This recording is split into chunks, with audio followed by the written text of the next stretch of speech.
So should we be colorblind when it comes to race? I hear it all the time from Christians. I don't see color. And you're racist if you keep talking about race. Well, our guest today has a very gentle rebuttal to those ideas. And she believes we white Christians need to do better than that. Maybe even teach our kids they need to know that they are, in fact, white. Katherine Martin, author of the book, The Colorful Image of God, A White Christian's Guide to Doing Better, is our guest today. And you may say, oh, I'm so sick of hearing about race. I think it's an issue that is right in the center of the heart of heaven, and Jesus would want you to listen and hear more and continue to be challenged on race, because it continues to be an issue that's so vital for us to carry out the message of Jesus in this world. And while you're getting ready to hear Katherine speak, don't forget, go to my website, pastor-paul.com. If you love our free content, these podcasts, the Sunday community, my TikTok lives, all of those things are enabled by the support I get through subscriptions at my website, pastor-paul.com. Would you go over there, check out the resources, consider giving as little as $5.99 a month to help, up to $100 a month.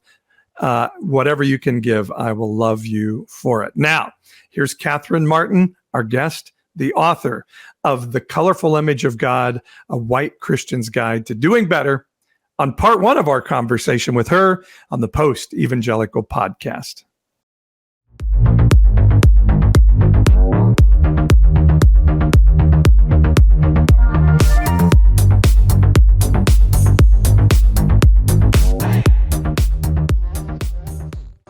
I'm excited to have Katherine Martin with us today on the Post Evangelical Podcast, where we talk about what first century faith can look like in the 21st century. And Katherine, I'm really excited to have you because you're bringing a huge topic about race and the church. And so just let me welcome you to being on the podcast with us today. Thanks, Paul. I'm excited to be here. Thanks for having me. I'm loving to have the chance to talk to you today. Katherine, by the way, is a nonprofit leader, a justice advocate, and a new author. And the book has a title that may shake a few of you out there. It's called The Colorful Image of God, A White Christian's Guide to Doing Better. So what inspired you to write a book, apparently to white Christians, to inspire them to do better? Yeah. So as you said, I've worked in the nonprofit space around justice and education issues for most of my career. And admittedly, in the beginning, I was not thinking about race, not thinking deeply about the connection of racism and lots of the injustices that I cared so much about. And I am a white woman, and I had what I call a spiritual awakening about 15 years ago. Some really courageous colleagues of color came to me and other members of our leadership team and said, hey, we don't think we're having the same experience as our colleagues of color.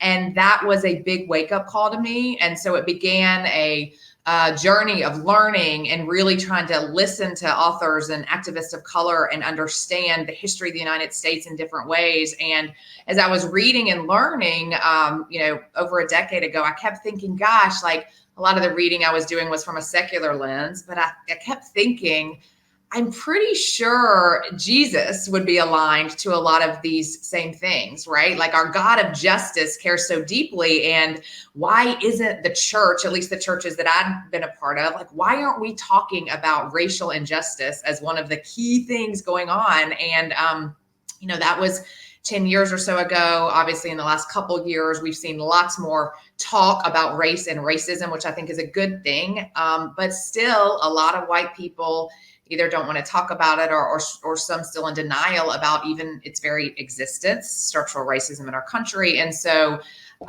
4 years ago, I thought, you know what, I want to share my story and hope that would be an invitation to other white Christians to wake up to some of this stuff as well. And Paul, I couldn't have predicted what would happen in 2020 and where we'd be in 2022, but I'm thankful for the timing of my book coming out, and hopefully it will be I call it a catalyst book. So sort of an entry book for white people so that they would go read books primarily by authors of color, which is, I think, where we can do the most learning. So why don't Christians talk more about race, and why is it not a major issue in the church? Yeah, it's a good question. I mean, I have a couple thoughts, but I'm sure that there's many. I mean, I think there's a piece of this that is generational. Even for myself, I'm in my 40s. I think I grew up in a generation, and I think it was even worse for people that are older than me, where we were taught to be colorblind. We were taught to, in our attempt to love all people, to not see color. We're all the same, which is sort of ridiculous when you think about it. Clearly, we all see color, but I think there's part of that piece of it.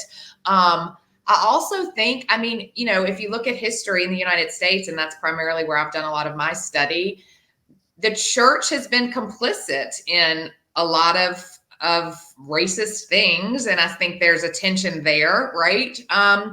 And I also just think, I don't know, Paul, I've been thinking a lot about how I think, especially in evangelical spaces, sometimes there's such a, Richard Rohr talks about this. There's such a a focus on being right and certainty, right? And so all of a sudden, as the conversation is emerging, and people that might have not thought about these things are confronted with really hard truths, I feel like that there's that initial no, that can't be us. So I don't know. I think it's complex, but there's definitely, it's a hard topic for a lot of people, for sure. Yeah, I think in a lot of ways we are unwilling to look at ourselves in the mirror for a whole lot of things, and Sure. and race is certainly one of those. And I want to talk about that from the vantage point of how you see race. My wife and I had to learn this the hard way. It sounds like our journey's a little bit like yours, where we actually had somebody tell us, you don't think you have a culture being white. You don't think you have a culture. You think you are culture. So talk a little bit just about the construct of race, and maybe sort of how white people sort of falsely look at that sometimes.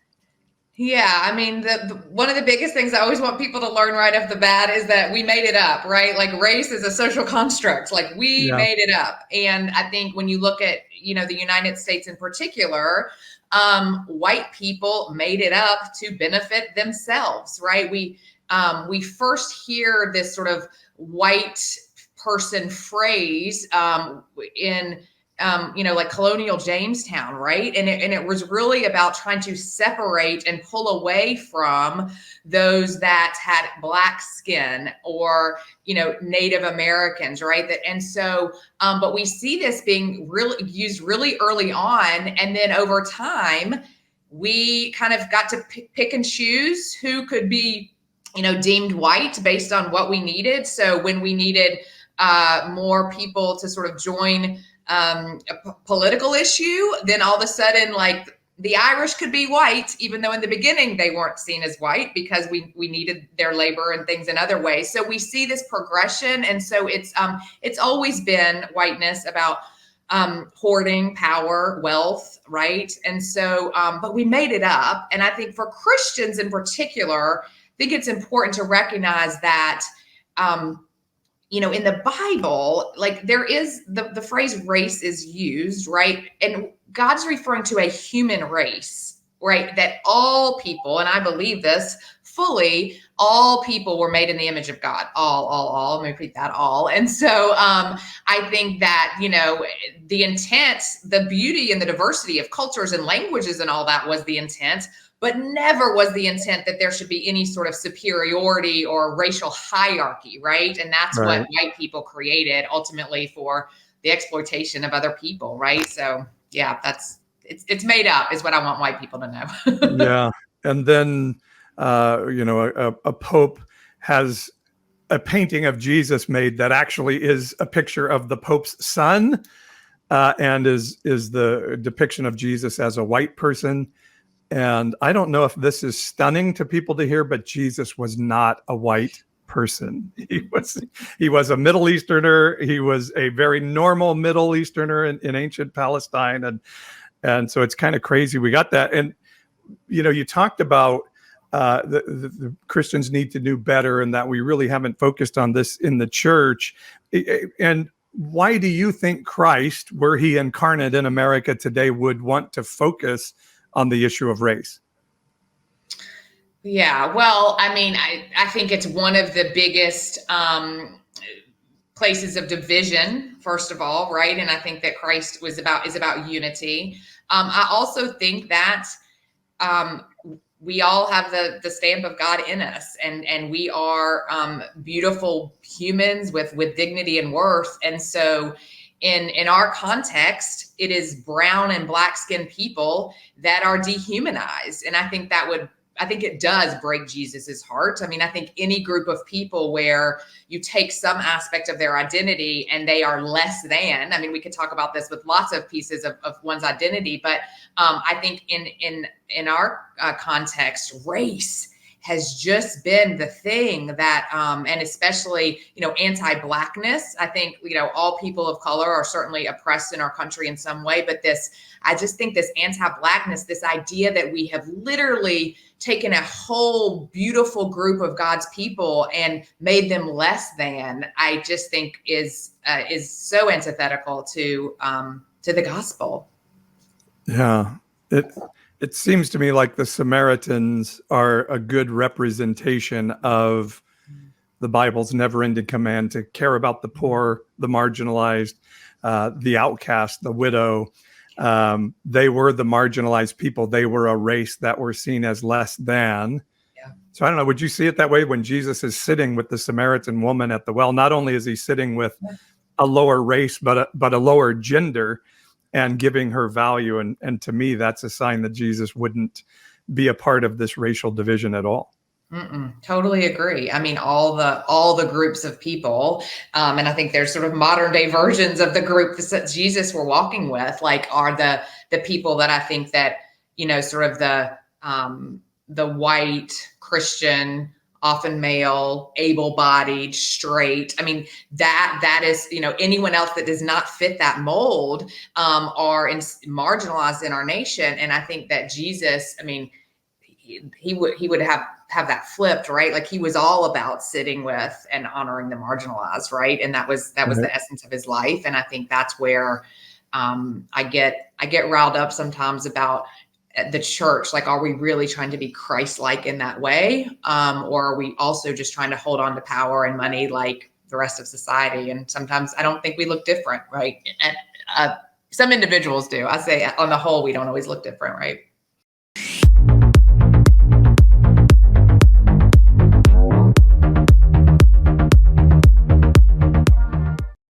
Well, are you feeling challenged? I love this discussion of doing better as a white person with the issue of race. Let me give you a quick break here and say, as Unconventional Pastor Paul, I want to invite you to our monthly Unconventional Conversations, where we have discussions. You and I actually talk to each other about the biggest and most difficult issues of reconstructing. I've listed 9 of them on our website. And this month on Sunday, October 16th, we're going to talk about rethinking the Bible. Does it really say what evangelicals say that it says? And for just a $5.99 subscription, you get to join us and hang out in the Zoom room and have that discussion together. It's October 16th, Sunday evening, right here. You can join us online for this discussion of rethinking the Bible. Does it really say what evangelicals say that it says? I hope you'll check it out at the website, pastor-paul.com, for an unconventional conversation. Now, back to our not so unconventional conversation with author Katherine Martin, part 1 of our talk with her on the Post Evangelical Podcast.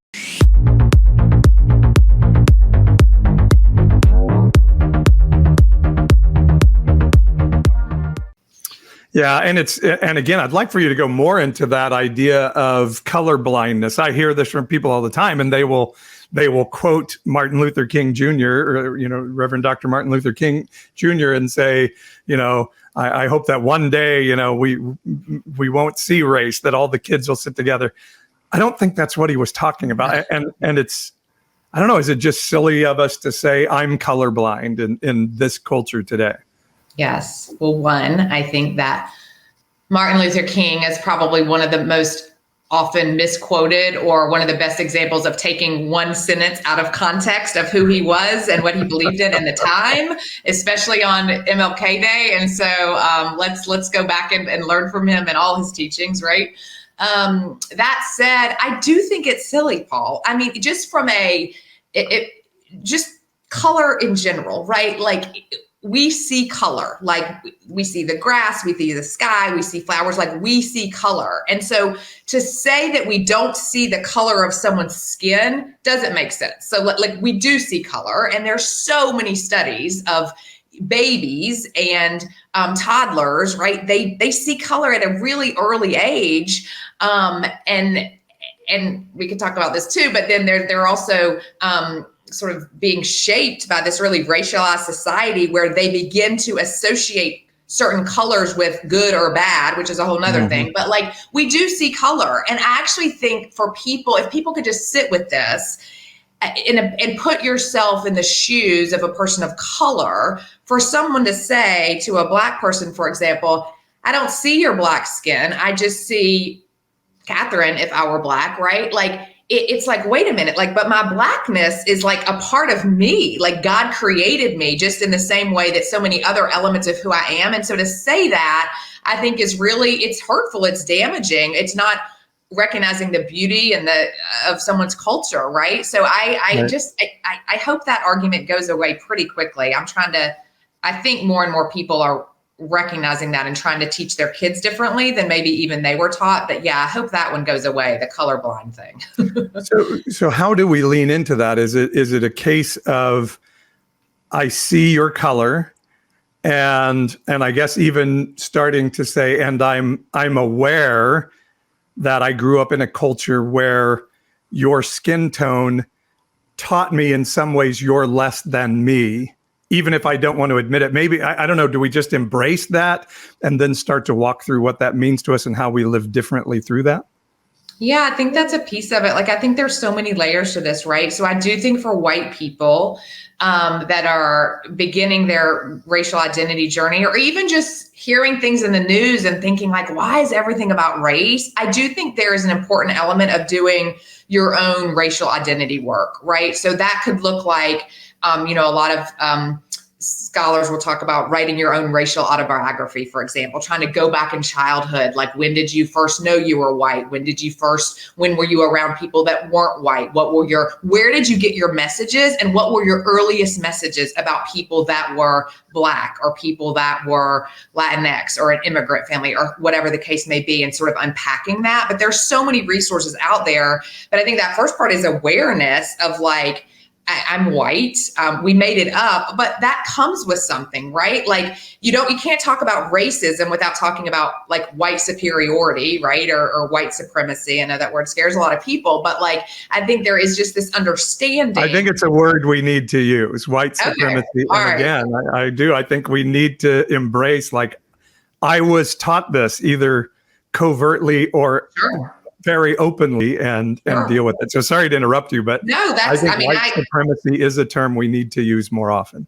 I agree. I appreciate and I do understand that without context, or in a one-off comment, I think for a lot of people, they hear that word and they think KKK or radical, right? And that's not what we're talking about. Literally, just this notion that our country was built on, that white people were better and the white way was the right way, right? That's real. I mean, that's history. It's very real. And so, but I think it begins with sort of the understanding self. And then I think there is a process of reading and learning and listening. There is no excuse today in 2022, when we have the internet and all the resources that we do. There's plenty of access to learning that white people can do about our history, about race, about white cultural norms and all those things. So I think there's that piece first, because then, Paul, I mean, to go back to your original question, I do think there is a time of just owning it and naming it. How that sounds in conversation with people of color, I think depends on the context of the relationship, right? I mean, I think in an ideal world, we are building relationships across racial lines such that ultimately we can get to the point where we can have these really rich exchanges, and to be able to say to someone, and, some of the things you were just saying, hey, like this is my own bias, and I'm unpacking that, right? Or to have really rich exchanges. I think white people need to be careful though, because depending on the depth of relationship or who they're proximate to, we don't want to harm people of color by asking them dumb questions that we could find out the answers to on the internet. You don't have to carry my ignorance, right? But it has been interesting for us to have friends who are people of color. Literally, we had a friend say, "I got to sit you guys down and have a conversation," and started talking to us about, first just his experience of driving while black as a young man, getting pulled over, not realizing at the time that he was being profiled, and then teaching us how I have to teach my children, if you get stopped by a police officer, do your hands like, and all of those things. And then it really, I think one of the things that really hit us was that idea of, you guys have a culture. You think you don't. You think you are culture, and everybody needs to be you. And through that, and talking with some friends from the Latinx culture around us, and learning, one of our friends said, "Do you know the term traditional family is a white supremacist term?" And I'm like, "What?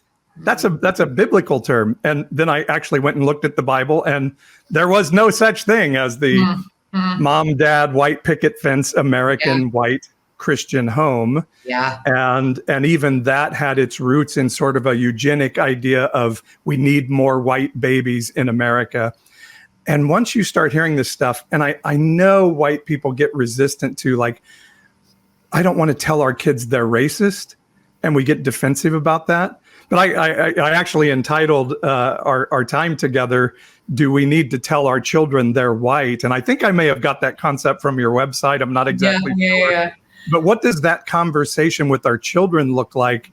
And what is the line between sort of shaming our kids for being born with a skin tone versus helping them be really good Christians to other people? Yeah.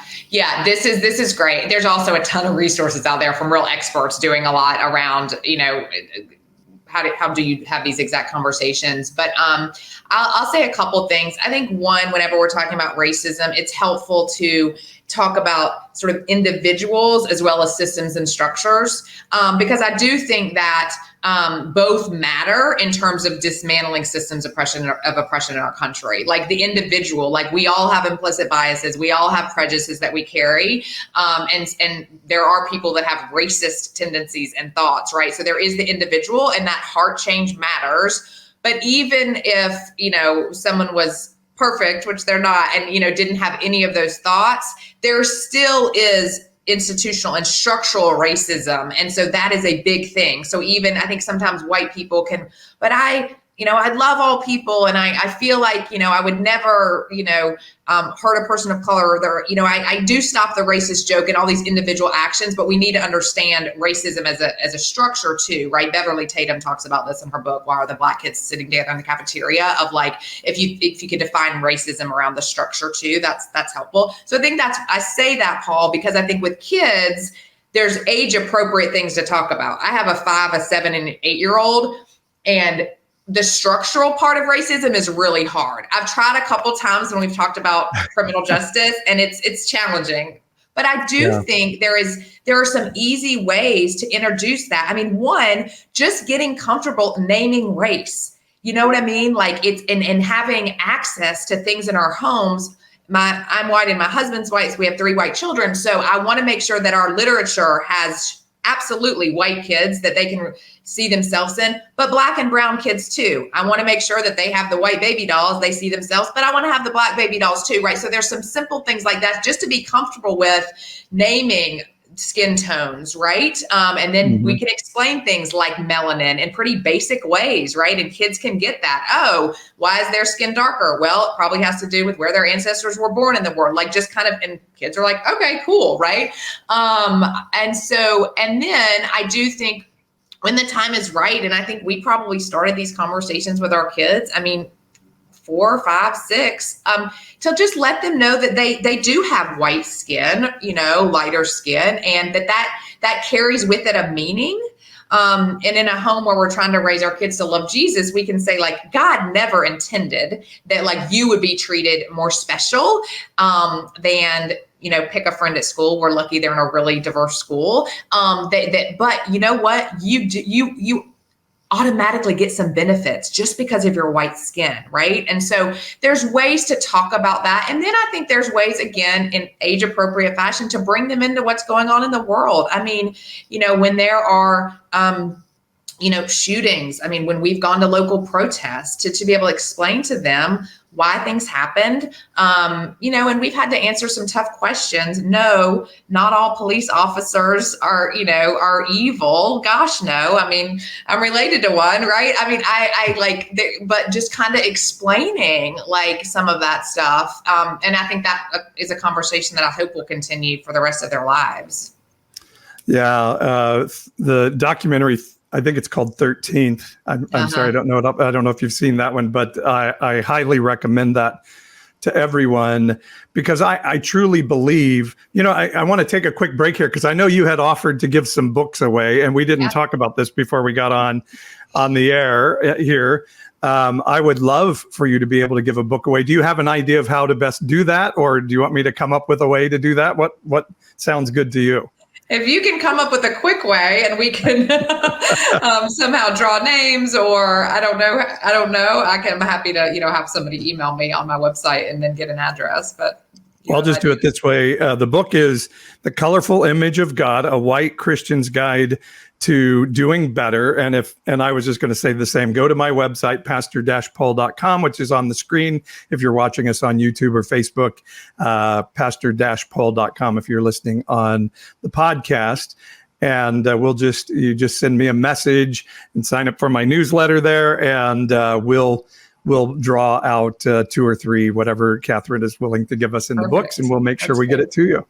That's great. I love it. I'd love to get the book in as many hands as we can.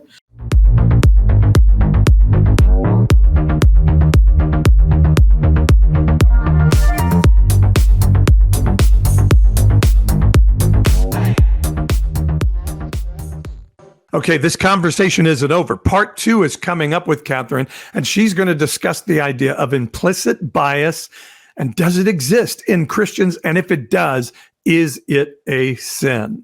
Now, if you're a subscriber, you can go right now and get the link on our community chat board at pastor-paul.com and listen to part 2 right now.